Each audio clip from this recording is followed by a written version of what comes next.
duogo kendo mar bedo kodwa e chenro ni mano mar mine wacho ka bende odiechieng' ma kawuono wantiere e chenro ma bende watwake ma en rowere kod weche mag telo. E studio ma Kisumu wantiere kod wendo malo ma bende en jolony e weche mag telo ahinya weche mag rowere iluongo ni Yvonne Ogole kaunti ma Kisumu imore machiegni erokamano kuom tudri kod Ramogi TV odhiambo masani.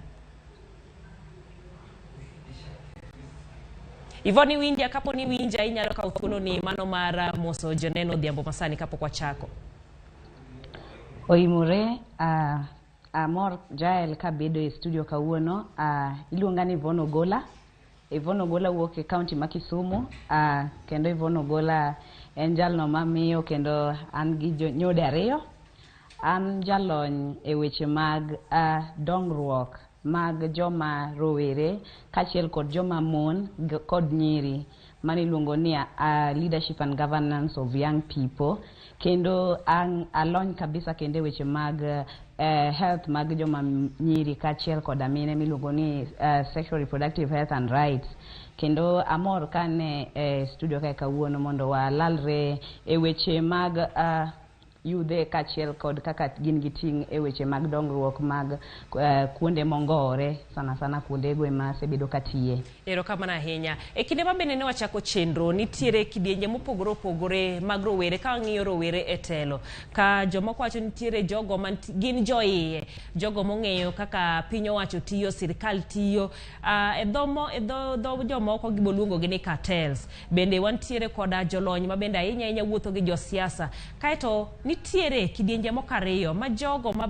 wacho ni okodew gi weche siasa to gi mago ma okodew donjore gi weche mag siasa. Sama itiyo e gwenge kata kisebedo kitiyo gi rowere ere kaka unywako jogi duto te? Erokamano Jael kuom swali mipenjono. Iyudo ka nitiere jok mayudhe mane iluongo kaka cartel gin jok mane nie tie jo siasa kata ndalo kapodi gimanyo telo. Tiyudo ka nitiere rowere mamoko gin koro gionge gi tudruok kindgi gi jo siasa mane obede telo sani. Koro wan yo ma wariworego kodgi nikech nyaka wati kod jogo manie telo. Kata ka waonge kodgi machiegni nyaka wati kodgi. Koro gima watimo wa reach out to wanyisogi ni mae gima joma vijende dwaro to kani manyo kura kendo kani manyo telo magi gik mane wacho ni biro timo ne joma vijende. Koro wabedo piny kaka joma rowere to waketo wiwa kamoro achiel to wandiko needs magwa mwadwaro mondo leaders gi otimnwa. Koro wan ok wadew jogo mane tiendgi. Wan wamanyo gi kachiel kod evidence or data mar gigo ma wadwaro kaka vijende to wanyisogi ni wan magi gik mwadwaro mondo konywa mondo wa align. Emomiyo iyudo ka ng'enyne wadhi e processes ma already exist kaka wanyiso rowere mondo bede governance or county government planning cycle kaka budget making. Koro ok warit ni ng'ato wachonwa wadhi kendwa to wawacho kendwa. Koro mane yo mwasebedo kwatiyo godo wanyiso rowere mondo gin ma mondo gimany spaces gi kik girit mondo ng'ato luong gi e mesa gibede mesa kanyo seche ma ji chiemo. Ing'eni bende sami wacho ni rowere mondo obed pinye obede twak kod kata county government kata budget making process. Nitiere rowere moko ma bende biro penjore kata wacho ni gin ogihero weche mag siasa ogihero weche mag telo mano owene jodongo. Rowere ma kamae ang'o minyalo timo gere kaka inyalo jiwo gi ni weche mag dongruok mag telo mag siasa owinjo bed ni gibende gikawe okang'? Jael, mano thoro wach ma wang'eng'ne kaka wan vijende ma watie Kisumu County Working Group under Youth Alive Kenya mane gik wasebedo kwatime e community. Wang'iso rowere ni bedo ni okidhi ir ja siasa bedo ni okidwar participate gik siasa at the end of the day gik siasa nyaka affect ngimani kaka ng'ama kijana. Koro wapuonjo gi their role in meaningful youth participation kwajiwogi ni obedo ni nitie challenges magineno samoro yudo ka gi participate to duond gi ok winji gi participate but their voices and their needs are not included meaningfully. Koro yudo ka chunygi ae alafu yudo ka samoro iwacho ga ni joma yudhe are not participating. Mano is not true. Joma yudhe no nti moko participate with their own other reasons. Koro iyudo ka wan wanyisogi ni ochuno nyaka wa participate, nikech kata kok wa participate e weche mag telo, to at the end of the day wan ma wadhi e community to wayudo ka gigo mwadwaro kaka joma tindo ok wanya yudo. Kwan mwa kwadhi e suptende kaka nyithindo manyiri ma pod tindo, wan mok wayud gigo mag thieth ma wadwaro kaka joma nyiri, wan mok wayud gigo mwadwaro e sikunde. Koro iyudo ka wapuonjogi their role in public participation, especially a budget making, nikech wa change the narrative. Osebedo gani wacho nok gidwar dhi to mok dwar dhi adier, but koro watemo change the narrative mondo wa encourage mondo gi participate in budget processes, kendo wapuonjogi ni budgeting en ang'o, to ere machakore tere madhi mbele. To kata kamano bende Jael, wawuoyo gi village admins sana gi community leaders. Koro iyudo ka gimiyo wa youth platforms. Sani iyudo ka engagement mar youth idho malo sana kuma watie kaka jo Kisumu County Working Group under Youth Alive. Ingeni bende sami wacho wach mar budget to ng'ato bo penjore ni e weche duto tema bedo ma rowere nyalo donje. Ang'o miyo budget ema uketo mbele ahinya e weche mag governance duto te? Ang'o miyo wach mar budget ni ema nyaka rowere koro kawe okang'? Jan, gimomiyo waketo weche budget mbele en ni gimora mora moko bede budget mar county, obede weche thieth, we suptende ma wan godo, obede weche ndara, obede weche security or insecurity, obede weche mag dongruok mag yudhe kaka nyalo yudo pesa mondo gitim go their businesses. Ka ok obede budget to onge gima nyalo timo. Jael nchako ka the process mar ginene loso CIDP 3 third generation mar Kisumu County koka chal ka gimorumo nikech document no poko bedo publicized mondo youth oyude. Iyudo kano kin ng'ama kijana ma ibede process mar wacho prioritizing needs man wadwaro kaka vijende, nikech CIDP manchil ilosono en motingo projects temi the team for the next 5 years mar governor ma wan go sani. Koro iyudo kanidwaro kata ni mondo losnu pap moro ma nyithindo nyalo tuge to nok wache ndalo no, tiyudo ka katibi kode mana koro bang'e tiyudo ka soye kanyo nyalo bedo shida, nikech gi refer to the CIDP ka gidwaro loso annual development plans. Koro gimomiyo wawuoyo wach budget kabisa nikech gimora mora matimore mar dongruok mar rowere kata dongruok mar gwenge mwadake nyaka obede budget. Koro seche mar rowere take part a budget making process kendo gidhi public participation chakre seche mitimo CIDP ka ADP nyaka CBROP magitieki nyaka kagiluo oversight roles maging'iyo ni be gik mane wawacho timore to ok wabineno dongruok mora mora ni vijende. Koro budget process madhi mbele go nyaka joma tindo bede, nikech mane gima miyo gik magidwaro nyalo chopo. Kwadwaro good health nyaka wadhi mane budget process. Kwadwaro dongruok mag nderni osuptende, kwadwaro mondo wabed gi security, wadwaro floodlights, kwadwaro ni sikunde obed gi books, wadwaro nondik jo health service providers, nyaka wadhi mane budget. Koro iyudo ka budget ni ema county timo go dongruok tema joma tindo dwaro. Koro Jael, mane momiyo wach budget is very key for the young people. Ingeni bende ok wanyal seyo rowere ahinya kaponi ok kaw duondgi kata ok winj duondgi, nikech bende tend counties gi bende gintiere koda rocho kata piny owacho ma pacho kendie gintiere gaps kata rochruok maka kod kacha ma bende mono rowere kata mondo kaw duond rowere. Gin kaka mage to gin yore mage ma bende inyal tim mondo koro din gi godo? Jael, gaps mantiere e weche ma youth temo involve themselves e budget process gin kaka magi. Iyudo ka seche molandi ni nitie public participation to jo youth odhi e hall kacha, iyudo ka by saa 4 kokikelo ne youth document ni idwaro ni gisome sano magi synthesize sano magi prioritize gigo magi tiek sano. Koro iyudo ni by saa 8 budget process public participation oserumo, ji madho soda jidhi. Mokuongo onego bedni joma tindo yudo documents mag budget gi chon kapok public participation oromo.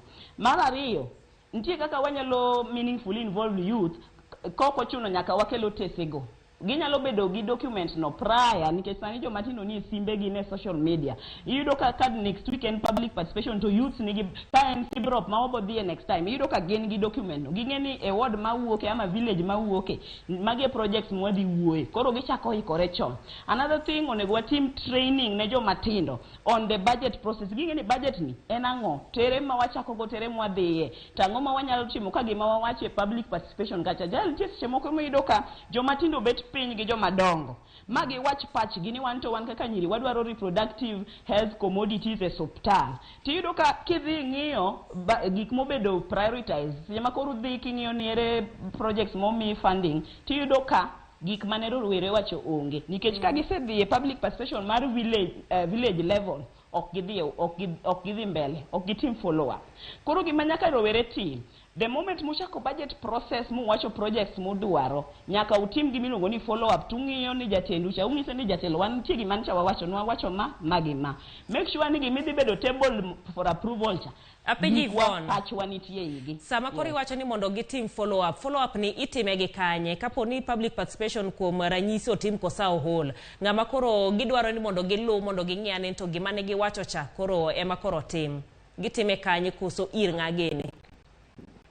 Jael, ng'enyne wang'iso ga rowere ni onego wachak gi the lowest leadership levels kaka village admins. Rowere onego bedo siepe village admins nikech macha ng'ama represent governor village level. Koro kisengi bedo siep village admin ni nyalo mi information moro amora midwaro kaka ka ipenje ni ero nwase propose gikwa gi sub county public participation nungde timore, iluwo sub county public participation. Then kibire next public participation ing'eni owuok ga mokwongo gigi gin process emomiluonge ni process. Kibire document ni ibo ko relate gi document mokwongo cha. Koro oversight ama follow up gitimo by ng'ama lungo rowere public participation. We lungo kawuoni lungo ng'ane to next time uonge. Koro the way wanyalo follow up when ni kawabedo gi consistency in mobilizing participants, especially the young people in this public participation process, so that somebody flows with the rhythm of what was started initially. Then secondly, kuneno ka projects ma upropose oko bedo included the document ma idhi tigo. To koro nitie gik moko munyalo timo, unyalo ndiko ne county through the county secretary. Uwacho ni wanto gima kamae no wandiko to kwane. Wanyalo petition. Seche moko iyudo ka nyaka gik manokwa wacho iyudo kotim. Iyudo kokel chiro kata stall moket ng'ama dwa tiye onge. Chiro go koro iyudo ka dhok ywe sana e gwenge mongore ka. Koro mane miri wacho ni wanto gima kamani no kwadwa upetition. Follow up timore another way ni udhi jatelo manoyiero. Jotelo go ni e gwenge mawantie. Ngiso gi ni ng'inwa document wa gik mane wawacho gi. Make sure jatelo ni magie obedo e document ma final midhi tigo. Yvonne ngato orona otekendi kabendo penjo ni to weche mag public participation nyaka nywak ji te kamoro achiel. Kuom ranyisi wacho no dhie public participation kotemo wuoyo to nyise ni en nyathi matin omi thuolo ne jodongo. Penjo mopenjo ni to inyal tim public participation gi rowere kendgi kato jodongo miwacho go bende kendgi? Jala nyalo duoke ni sani we need intergenerational unity. Wadwaro intergenerational unity.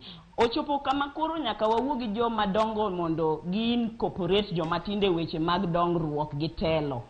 We are not leaving anyone behind kodok e weche mag public participation. Kendo en role marwa kaka jogo ma olonye weche mag civic education kachiel kod weche mag telo, leadership and governance, mondo wa sensitize the community, especially the different generations, the older generation gi the younger generation, mondo wange kaka wanyaketo pachwa kamoro achiel. En adier ni joma tindo kitingo badi kata public participation to imi dakika 3 kata dakika 2 to gimi wacho no idhi ndike, lakini onge ng'ama dhi kawe seriously to chako discuss about it. Ibo yudo ka young person owacho ni wan wadwaro contraceptives e health center, inono king'iye tindiko piny. To ka ng'ama bet duong' owacho ni wan wadwaro ndara moro mokadhe tok dala ng'ane, tinono ka wach ndara ni iwuoye kabisa. Iwuoye wach ndara ni kabisa nikech gin giwegi ma gidhi bede nyake PMCs madhi loso ndara ni. Gin giwegi ma gidhi bede tenders madhi bede ndara ni. But an gima temo wacho kata seche ma engage gi joma tindo e gwenge matiye, ang'iso gi ni kata itimango atuta nyamazwa. It is our role to participate in county planning cycle. It is our role as young people to participate in budget process, to participate in public participation. And our chogani ka ionge mesa kanyo, ka okichiem, tafadhali bedi kate menu. Ami bigi kombi koko ket mesa, kombi mesa kanyo. It is the time mawanjo matindo nyako wariure to wabedi gi one voice. To wawashni our voices must be heard. We must participate in the governance and leadership processes, especially the decision-making processes.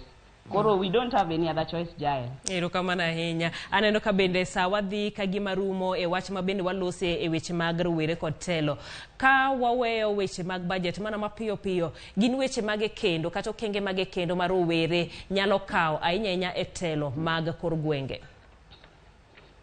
Ahinya kendo gima nyalo wacho an kaka joma rowere onego wajiw rowere ma nigi lapdog indong ne telo. Sani yudo ka counties magwa koka settle, koro yudo ka ntie opportunities minyalo mi joma rowere mondo wayud joma represent rowere e decision making tables. Wabed jogo ma jiwo rowere mondo oyud kama ginyalo represent go rowere ma ok nyal chopo kuonde ma ikawe decisions mag government. Then another thing, onego wariwre gi civil society organizations ma be osebedo ka konyowa sana kaka rowere. Yudo ka mondi winj ka sauti kijana winjore sana sana weche mag leadership and governance, mano ntiere civil society organization momako lwete. Kata mondo miyo chop kuma nyalo wuoyo weche gi. Yudo ka Youth Alive oketa a series of capacity building mondo omiya chop kuma nyalo puonjo jomoko ni mae kaka onego beni watimo. Kora feel ni a lot of capacity building ma onego timne joma rowere and their role in meaningful or democratic governance. Onego puonjgi ni gin kaka jopiny, ere kaka gimbe gin giteko mana kaka constitution wacho ni sovereignty belongs to us.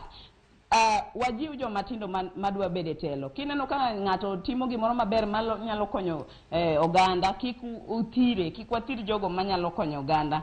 Mar ariyo wan kaka rowere gima wanyalo timo, wanyalo keto jog mwayiero wakip gi in track.